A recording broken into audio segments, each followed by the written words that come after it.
Brian here, talking about a subject in which all of us want and yearn for all day, every day, and that is to feel good.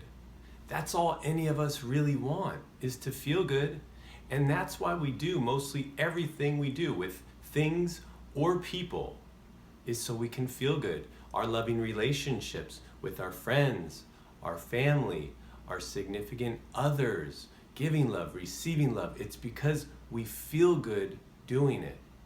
Whether we're eating yummy food and food that's not so good for you, it tastes so good, it makes us feel good. Overeating, so comforting, it makes you feel good. Going on vacations, seeing new sights and having new experiences and resting and rejuvenating feels so good. Buying new things makes us feel good. That's really why we do all that we do, is to feel good. Now, the problem lies in going to all outside sources, whether it's things or people, in order for us to feel good. That is a never-ending chase, my friends.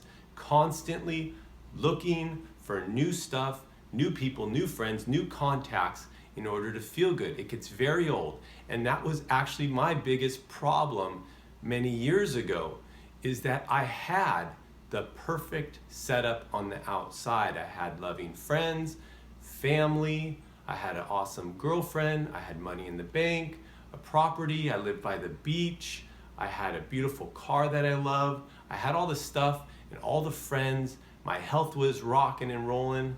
However, I was always chasing for that next thing. And it got very old very fast. And I was so fortunate enough to meet this friend mentor of mine from the gym. And he was asking me how I was doing that day. And I said, I'm so fortunate. I have this beautiful setup on the outside. However, something really is missing. I have this sort of emptiness inside me, and I don't know what it is. And he told Brian, he said, it's very obvious. He said, you are so connected with the outside, and that's why you get to feel good many times throughout the day. He said, but you are disconnected on your inside. And it slapped me right in the face.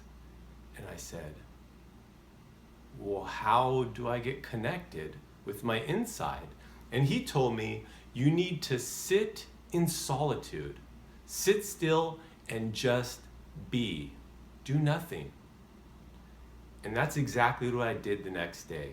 I just sat still for the first time in my life, closed my eyes, shut out all my five senses of hearing, tasting, touching, smelling, seeing, getting my mind to be quiet. All those crazy ego mind thoughts that always stress me out, I got those to be quiet.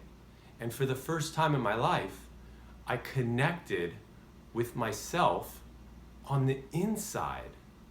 What a concept. And it felt amazing. You want to talk about feeling good? It is our natural state of being to feel good. And we can feel good always. So I'm not saying that connecting with people and places and doing all that, that's all beautiful. That's what life's about, is experiencing.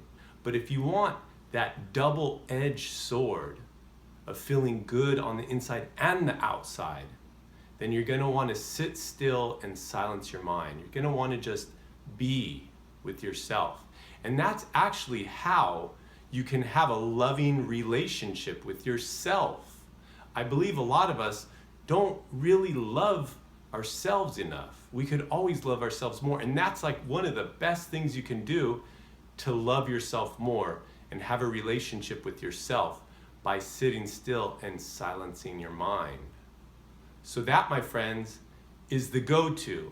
If you truly want to feel good without having to run and chase to talk to the next relative or chase to buy that new piece of clothing that's going to make you feel good, is to just sit quietly and be and connect with yourself on the inside, and you will totally feel good. And you have the potential to feel good always.